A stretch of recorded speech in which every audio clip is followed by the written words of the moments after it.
Sessiz qap, səni gətirən xəbər, anamın əlindən süzülən o fincan.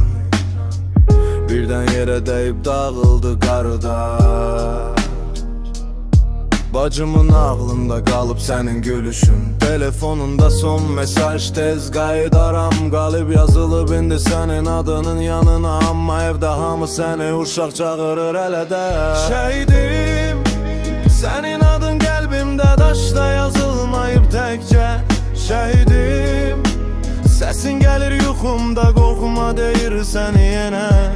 Şəhidim, sən gedəndən bu küçələr dar gəlib mənə. Şəhidim, vətən üçün getdin, vətən indi sənin evinə bənzər. Şəkillin divarda tozunu anam silir hər gün, sanki danışacaqsan durub ana buradayam deyəcəksən. Atam susur, çay soyuyur, saat işləyir, dodağında yarımçıq qalan sigaret kimi kəsildi gülüşü. Sənin köhnə forman asılıb şkafdan kənarda, ciblərində uşaq vaxtı yazdığın şeir var. Vətən üçün ölərəm yazmısan əyri üyrü xətlə, heç kim deməmişdi sən bu cümləni bu qədər düz yaşayacaqsan. Şəhidim, sənin adın qəlbimdə daşda yazılmayıb təkcə. Şəhidim, səsin gəlir yuxumda, qorxma deyir səni yenə. Şəhidim, sən gedəndən bu küçələr dar gəlib mənə.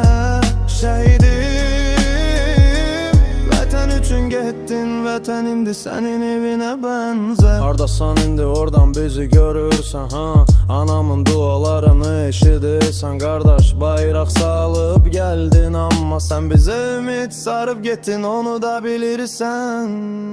Şəhidim, sənin adın qəlbimdə daşda yazılmayıb təkcə. Şəhidim, səsin gəlir yuxumda, qorxma deyir səni yenə. Şəhidim, sən gedəndən bu küçələr dar gəlib mənə. Şəhidim, vətən üçün getdin, vətən indi sənin evinə bənzər.